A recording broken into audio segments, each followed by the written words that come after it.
A paz do Senhor, que bom que nós estamos aqui já na nossa 8ª aula. E até aqui nós podemos dizer que o Senhor tem nos sustentado, tem nos dado graça, tem nos dado vitória. O Ministério do Ensino é um ministério excelente, maravilhoso e que deve haver dedicação por parte do professor. Hoje nós vamos falar sobre a sobriedade na obra de Deus. Na aula passada, se você não viu o vídeo, se você não assistiu a minha aula, nós falamos sobre fogo estranho diante do altar de Deus. E hoje nós vamos falar que o cristão, ele precisa levar uma vida sóbria, né? A sobriedade na obra de Deus, ela é muito importante. E para você que está aqui pela primeira vez, eu sou Jane Martins de Souza, professora e superintendente de escola bíblica dominical. E quero dizer que seja bem-vindo e é um prazer ter você aqui no meu canal.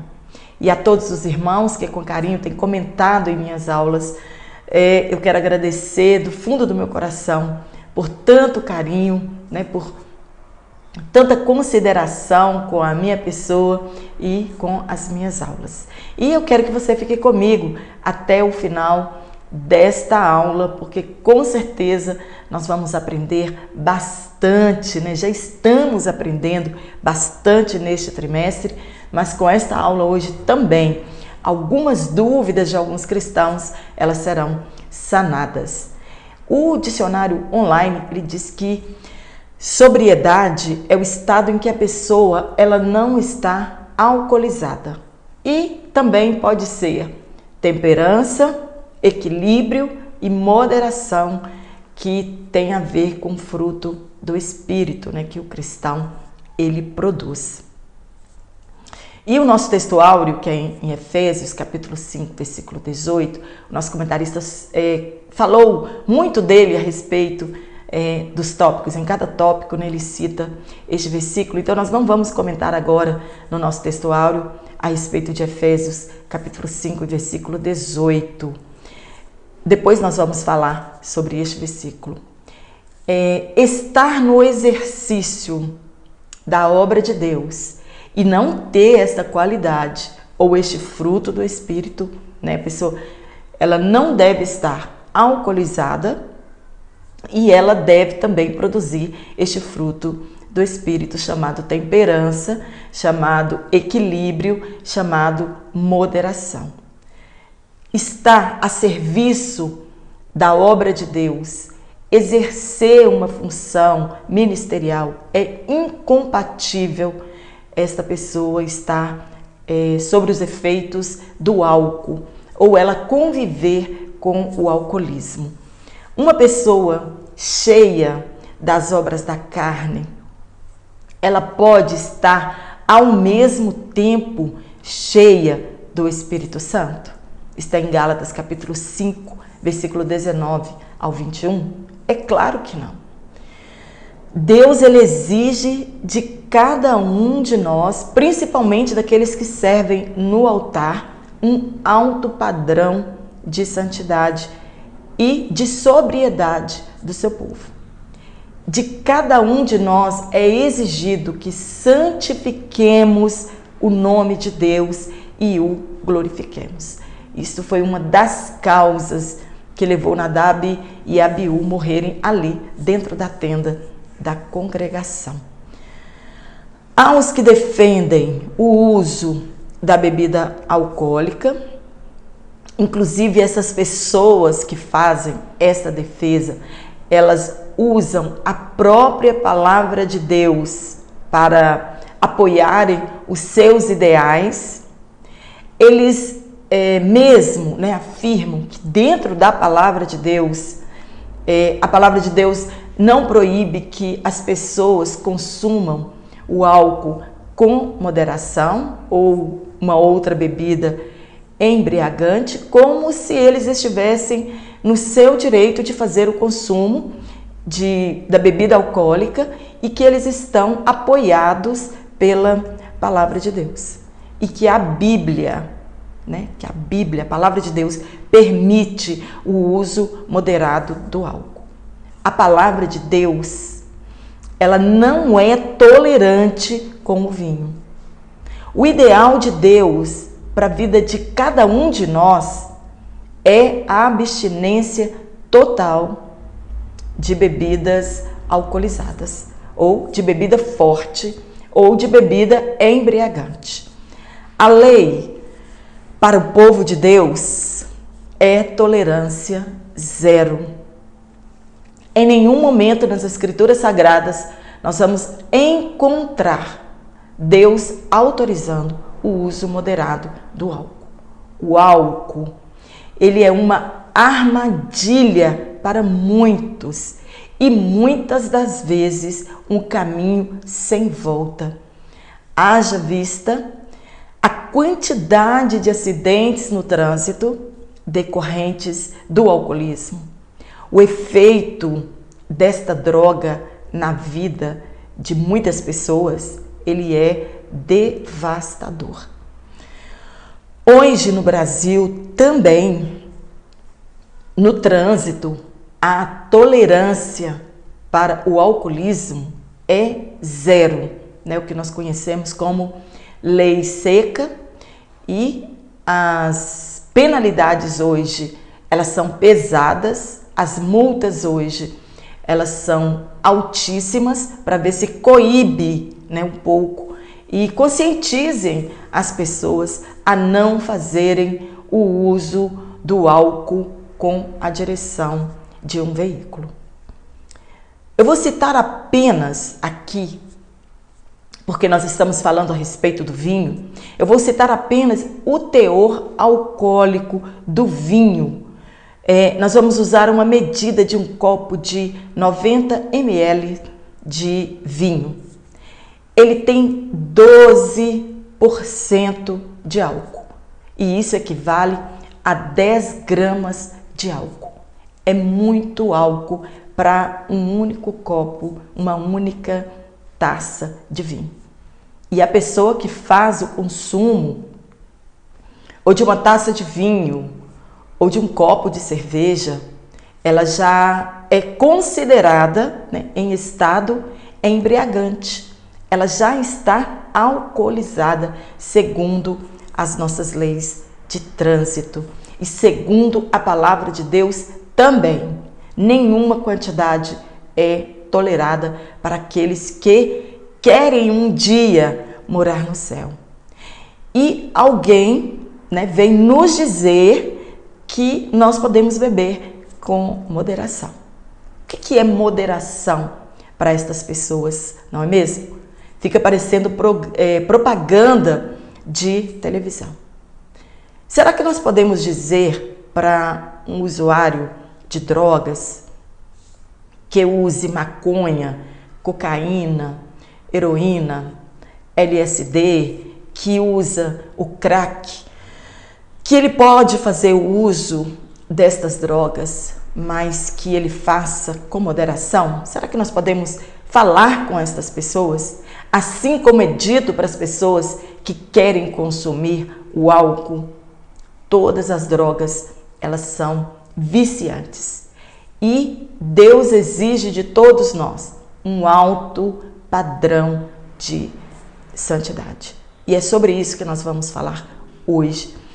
A pergunta hoje da maioria dos cristãos é: eu posso consumir álcool ou não? Eu posso beber vinho ou não? Infelizmente, hoje a preocupação de muitas pessoas não é anunciar as virtudes daquele que nos chamou. Não é o de glorificar o nome de Deus, não é o de santificar o nome de Deus, mas do que Ele pode fazer e do que Ele não pode fazer. Ou se hoje, com essa nova teologia, né, os novos teólogos, entre aspas, em nosso meio, que querem legalizar as coisas que eram proibidas no passado. E uma delas é a legalização do consumo moderado do vinho ou de uma bebida embriagante. Os efeitos do álcool no corpo, eles são degradantes. E então, como é que sob o efeito do álcool, um sacerdote ele poderia fazer diferença entre o puro e o impuro? Como ele poderia fazer a diferença entre o santo e o profano, já que ele já não estava mais em sua razão na totalidade? O seu raciocínio já não estava 100%. Como é que eles iriam ensinar o povo a lei? Se o álcool afeta o raciocínio do usuário, se ele afeta os seus sentidos, se ele afeta a sua coordenação motora, como é que nós podemos fazer o uso moderado de bebidas embriagantes?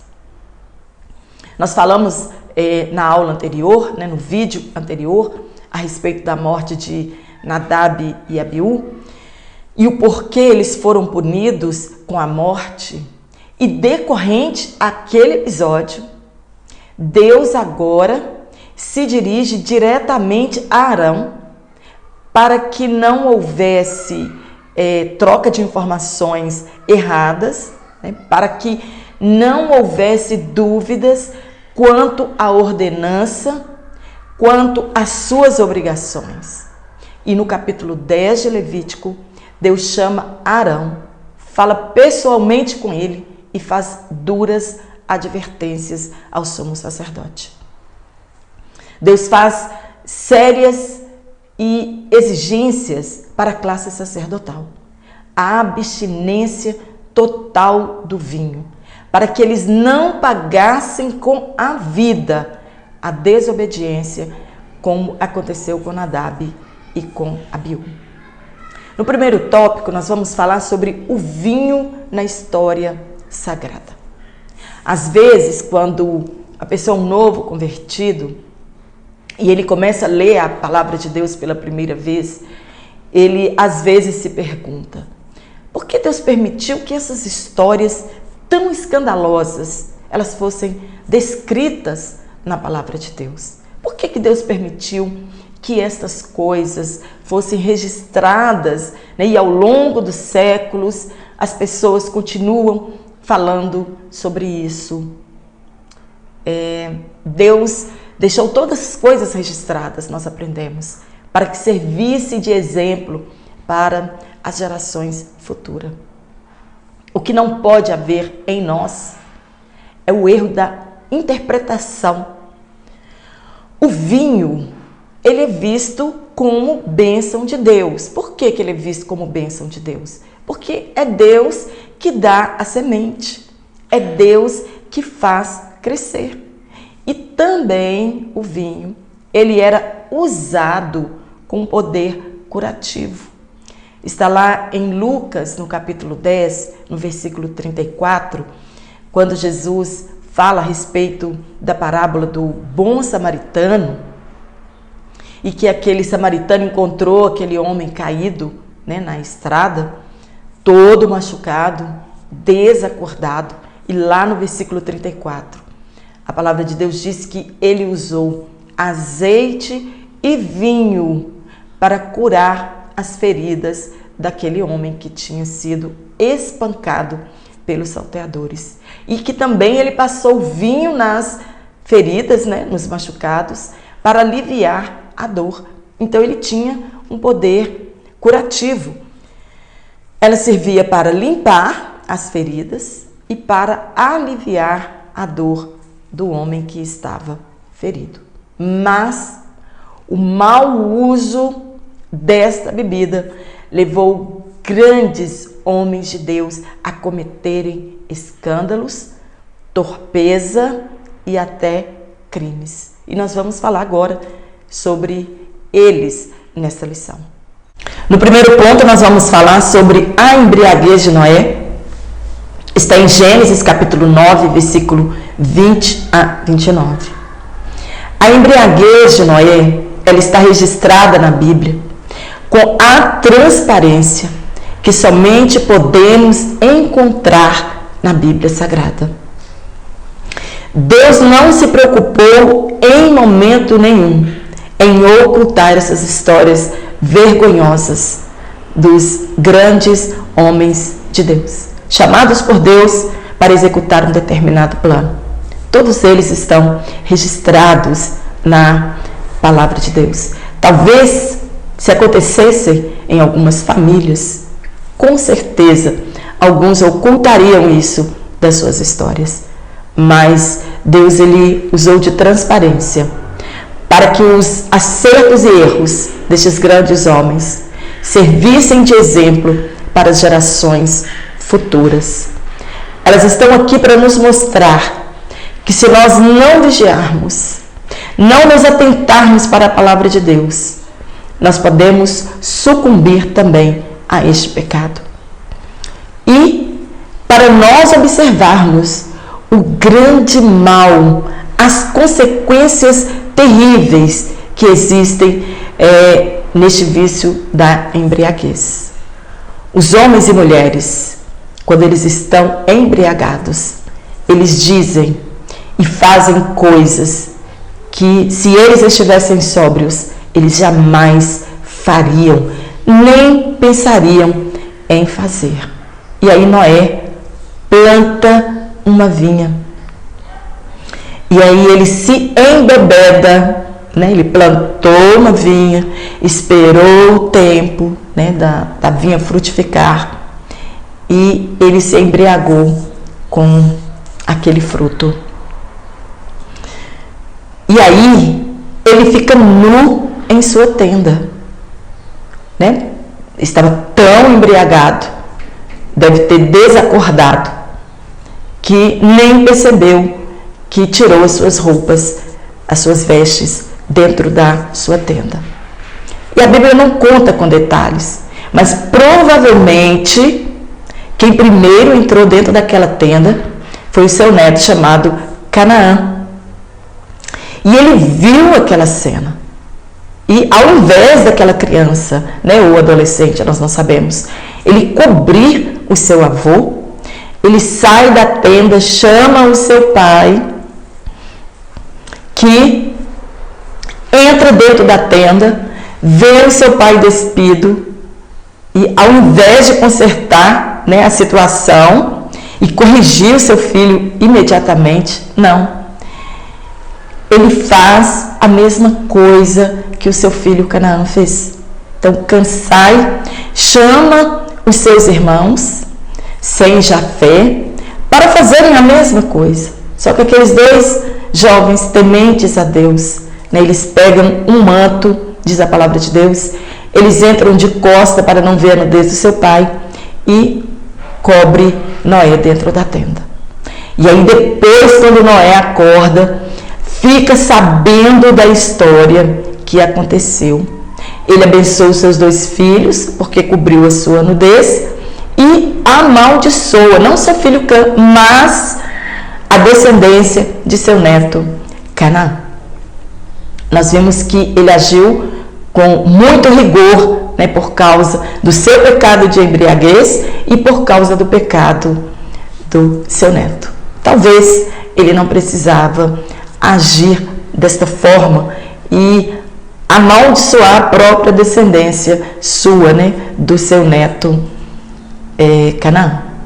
Mas porque o seu neto tenta ridicularizá-lo diante de todos, ele fica alterado e decreta esta sentença para o seu filho. Noé, ele não foi tolerante com o pecado do seu neto.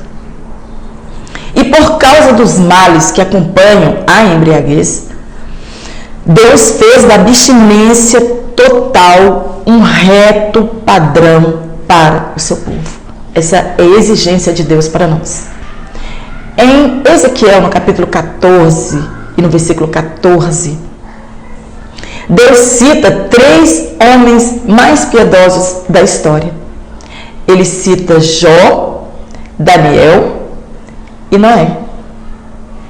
E que estes homens, Deus fala a respeito deles, com toda a sua justiça, eles não seriam capazes de salvar uma cidade. Apenas eles teriam condição de salvar a si mesmo. E este mesmo Noé, chamado aqui de justo, ele mesmo foi subjugado pelos efeitos do álcool. e nós devemos nos precaver dos efeitos das bebidas embriagantes. Em Provérbios, capítulo 20, versículo 1, descreve o álcool como escarnecedor e a bebida forte como alvoroçadora. Levam ao escárnio.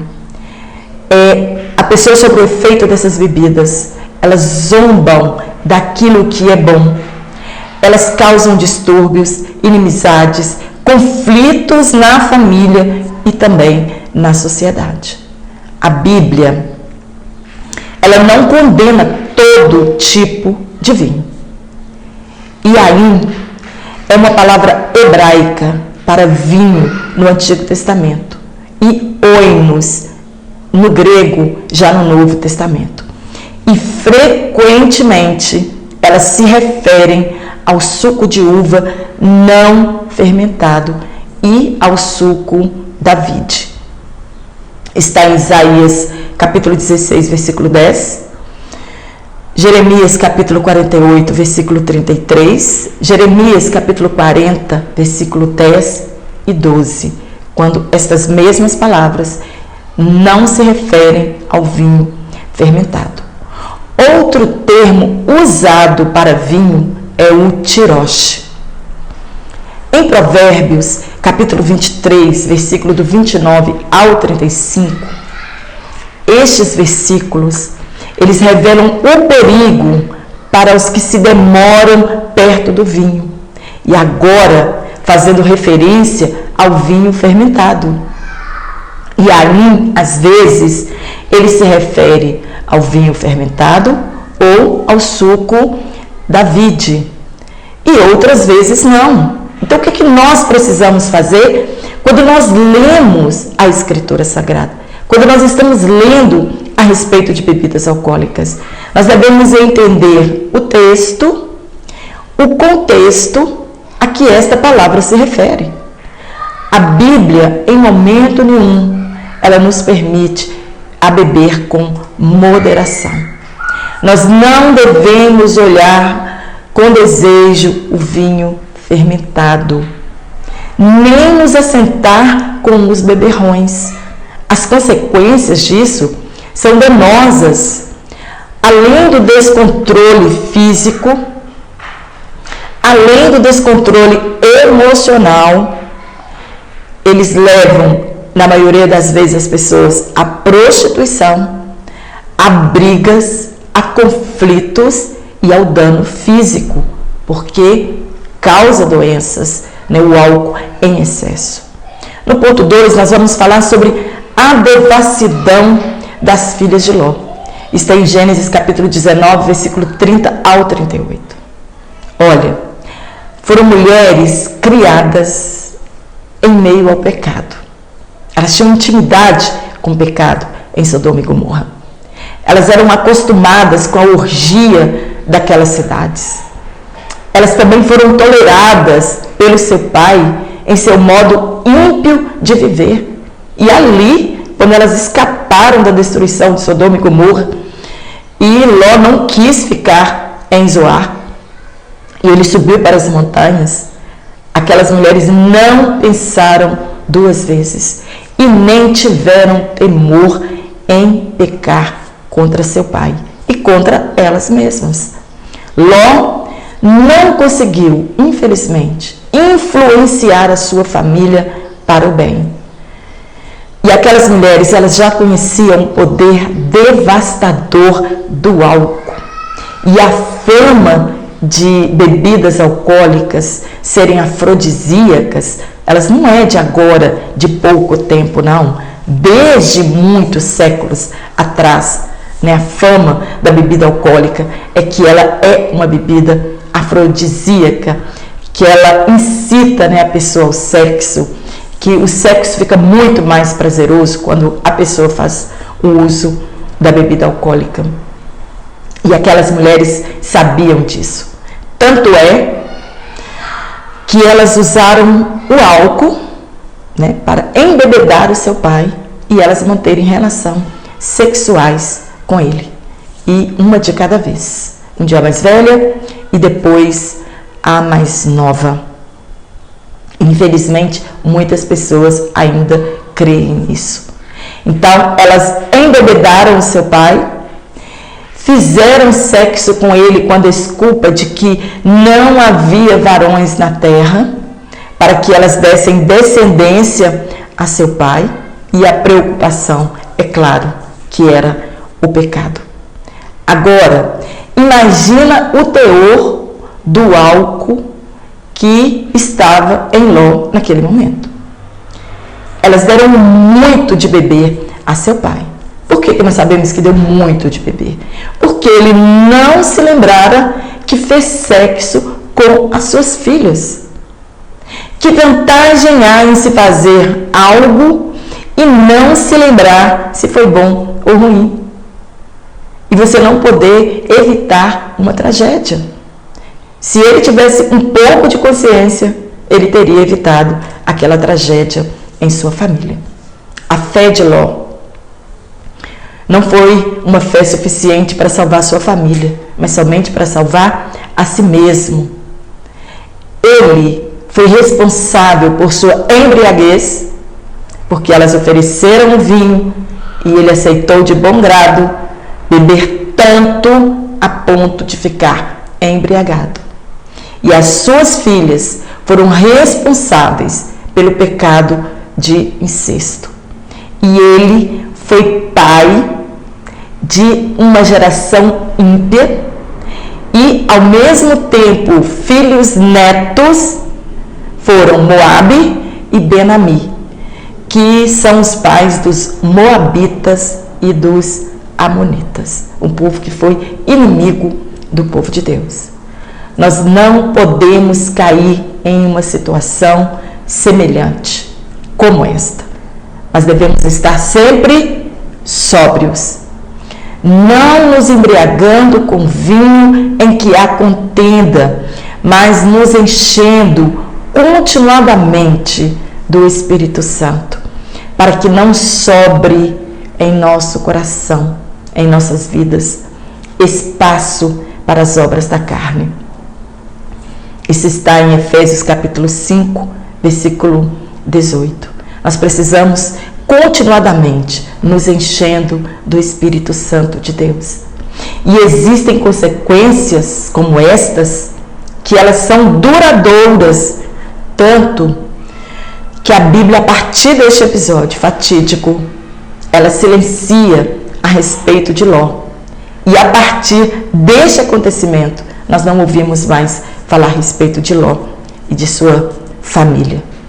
E aqui em Efésios 5, Paulo está dizendo que nós não podemos estar embriagados e ao mesmo tempo cheios do Espírito Santo. Por quê? Porque o Espírito Santo, ele nos conduz à santificação. E aí não temos tempo de nos preocupar em se podemos beber vinho ou não. O que queremos mesmo é estar cheios do Espírito Santo e vivermos o padrão de Deus exigido para cada um de nós, que é estarmos sempre sóbrios. No terceiro ponto, o vinho como instrumento de corrupção. Em muitas catástrofes, em muitos adultérios, em muita violência, cenas de violência, conflito familiar, a culpa, na maioria das vezes, é o álcool. E, infelizmente, os cristãos hoje estão preocupados em liberar o uso moderado do consumo do vinho. E nós sabemos que um abismo, ele sempre chama outro abismo. O rei Davi, ele queria usar de um subterfúgio para esconder seu pecado. Ele queria embebedar Urias, um dos seus valentes, homem da sua confiança, para colocar na conta de Urias a gravidez de Betseba. Porque Davi, ele conhecia o poder devastador do álcool na vida de alguém. Está lá em 2 Samuel, capítulo 11, versículo 13. Davi, ele queria ocultar o seu pecado.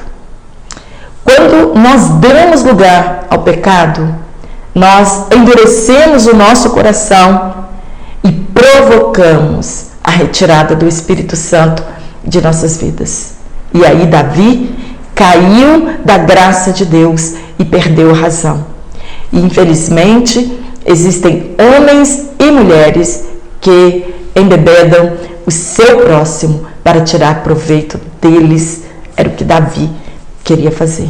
Como ele não conseguiu, por causa da lealdade de Urias, ele se sentiu obrigado em matar o seu companheiro, um dos seus guerreiros, um dos seus valentes.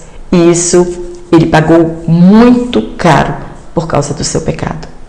Em Provérbios, capítulo 31, Lemuel ele escreve os conselhos que a sua mãe lhe dera, que não era próprio dos reis beber vinho e nem dos príncipes desejar bebida forte. Deus exigia dos governantes um padrão elevado de comportamento. Aqui o texto diz que não haja ingestão. É a tradução real deste texto. Eles não podiam esquecer da lei. E se eles fizessem consumo de bebida alcoólica, eles iam se esquecer da lei. A bebida os faria moralmente fracos e os levariam a desobedecer à lei de Deus. Este texto levou os rabinos judaicos a decretar que um juiz que bebesse um único copo de vinho sequer, ele não poderia se assentar para julgar, nem em uma escola, e nem poderia ensinar. O mesmo princípio regia aos sacerdotes e a nós também, que fomos feitos reis e sacerdotes de Deus. Nós pertencemos ao reino espiritual de Deus. Está em 1 Pedro capítulo 2, no versículo 9. O mesmo propósito que Deus tinha com Israel, Pedro está reafirmando aqui em sua carta, que agora nós, como igreja, que agora nós, como sucessores de Israel, temos as mesmas responsabilidades, anunciar as virtudes daquele que nos tirou das trevas e nos trouxe para a sua maravilhosa luz. Então, a nós também não é permitido fazer nenhum uso moderado de bebidas embriagantes. No segundo tópico, nós vamos falar sobre o vinho no ofício divino. Para que ele é usado? De que forma ele era usado? Ao contrário de que muitos pensam, quando o vinho fazia parte dos sacrifícios levíticos, ele não era para o ofertante se embriagar. E nem era para Deus consumir aquele vinho, mas ele fazia parte dos sacrifícios. No Antigo Testamento, na oferta de manjares, os israelitas faziam também uma oferta de libação. O que é uma oferta de libação? Alguns dicionários na atualidade traduzem como ação de beber, mas a etimologia desta palavra em grego, ela vem da palavra libare, que significa derramar, entornar. E eles transformaram esta palavra hoje em literalmente bebedeira, que as pessoas podem beber, interpretando que aqueles sacrifícios do passado, quando na oferta de manjares havia libação, as pessoas, na verdade, elas estavam se embebedando. O que era destinado a Deus no passado, hoje é destinado ao prazer do homem. E muitos usam como argumentos Deuteronômio, capítulo 14, versículo 22 ao 26, para defenderem o uso de bebidas alcoólicas. Nas festas pagãs, eles bebiam quase toda a bebida. E depois, no final, eles derramavam um pouco do líquido para a divindade pagã. Mas, em honra ao culto a Deus, não era assim. Os sacerdotes, eles eram proibidos de ingerir bebida alcoólica. Eles derramavam ou aspergiam estas bebidas no altar.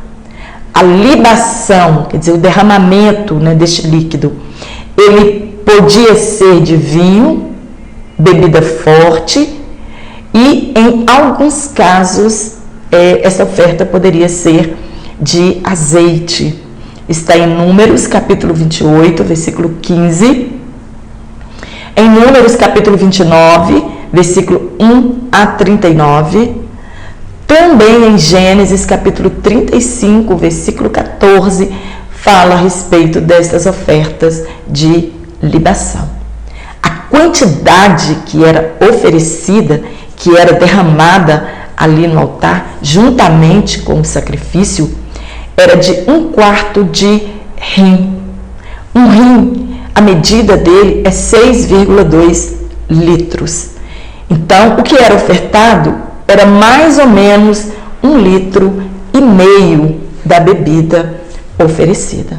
Aqui, na nossa lição, parece ter um erro de grafia, quando o comentarista cita Levítico 13:13, que não fala a respeito de libação. Mas os irmãos também podem ler Êxodo 29, versículo 40. No segundo ponto, nós vamos falar sobre no Novo Testamento. Como que era, né, vista, qual era a visão da igreja do Novo Testamento a respeito do vinho? As regras mudaram do Antigo Testamento para o Novo Testamento? De forma nenhuma. A exigência para a igreja do Antigo Testamento, né, e para o povo do Novo Testamento, o padrão exigido de sobriedade para o povo é o mesmo. Não mudaram as regras. A exigência é a mesma para o novo concerto. As coisas do Antigo Testamento eram a sombra das coisas que iam acontecer. As coisas do Antigo Testamento eram o protótipo para o novo concerto. Alguns ousam em afirmar que no primeiro milagre de Jesus, em bodas de Caná, que está registrada em João, no capítulo 2, do versículo 11, quando Jesus transformou água em vinho, alguns ousam em afirmar que aquela bebida era embriagante. Olha, Jesus estava se revelando como Filho de Deus, começando o seu ministério terreno, né, entre aspas. Ele estava se apresentando ao mundo como o Messias enviado.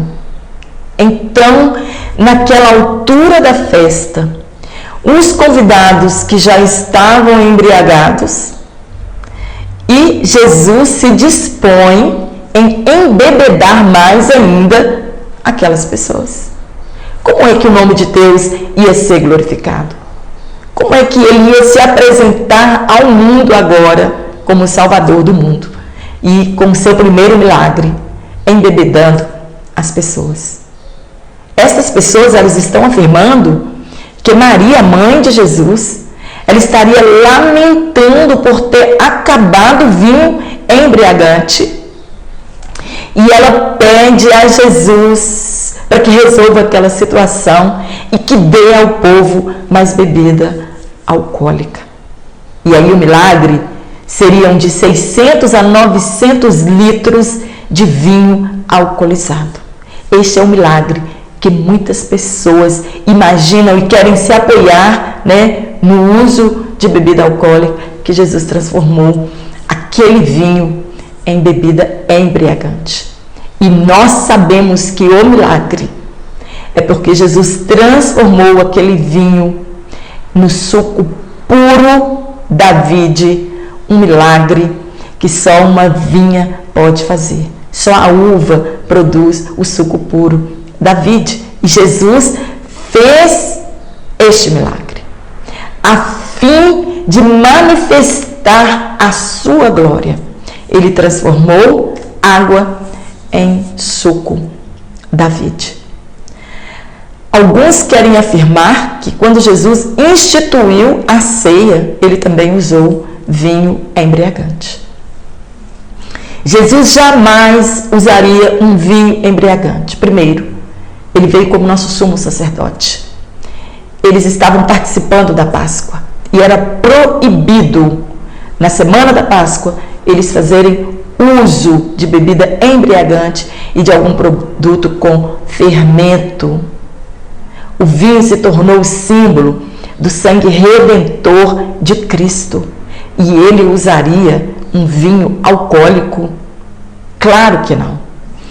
Todos os escritores dos evangelhos sinóticos, eles nem usam a palavra vinho, mas suco da vide. Está em Mateus capítulo 26, versículo 26 a 30. As igrejas de Cristo, então, desde esta data, elas usam para memorial da morte de Cristo o suco de uva, o fruto da vide. Está lá em 1 Coríntios, capítulo 11, versículo 23 ao 32. No terceiro ponto, advertência quanto ao uso do vinho. Nós somos advertidos a não usar bebida embriagante. Aqueles que querem seguir a Cristo, nós devemos viver em estado de sobriedade. Por que Deus advertiu quanto ao uso do vinho? Para que não houvesse mais tragédias como a de Nadab e Abiú, e que os demais não fossem punidos com a morte. É uma advertência para os ministros de Deus. Está em 1 Timóteo capítulo 3, versículo 3, que eles não sejam dados ao vinho. E isto fala de pastores, de presbíteros, para que eles se abstenham totalmente de bebida embriagante. Que não se aproximem e nem se assente com os beberrões. E é regra para quem quer ser consagrado. Sansão, ele foi consagrado ao Senhor. Ele seria um nazireu de Deus, isto é, separado para o serviço de Deus. Mas você pode pensar, mas eu não sou nazireu? Isso foi lá no passado. Errado. Todos aqueles que querem ser consagrados ao Senhor, vivem uma vida de retidão, devem sim abster-se de bebida forte e embriagante. Ser nazireu é ser consagrado. E hoje nós somos consagrados a Deus. Então, os nazireus, eles serviram de exemplos para nós, como que deve ser a vida do cristão. E é dever nosso, como cristãos, seguir o alto padrão de Deus exigido para todos nós. Está em Romanos capítulo 12, versículo 1 e o versículo 2. No terceiro e no último tópico, nós vamos falar sobre ministros cheios do Espírito Santo. Mas hoje, algumas vezes, nós vemos homens cheios de si, cheios de vontade, apresentando fogo estranho no altar de Deus. Mas a palavra de Deus diz que os ministros, eles devem ser cheios do Espírito Santo. E Paulo fez a advertência de Efésios 5:18, que nós não podemos nos embriagar com vinho em que há contenda, mas ser cheios do Espírito Santo. Este é o ideal de Deus para todos nós. Devemos olhar para os desacertos na história da Bíblia Sagrada e não seguirmos o seu caminho. Não se pode dar a condução de uma igreja, que alguém dirija uma igreja, para uma pessoa que ele é dominado pela embriaguez, ou ele deseja bebida forte. Uma pessoa dessa não pode conduzir a igreja de Cristo, porque ele não conduzirá esta igreja em justiça e santificação.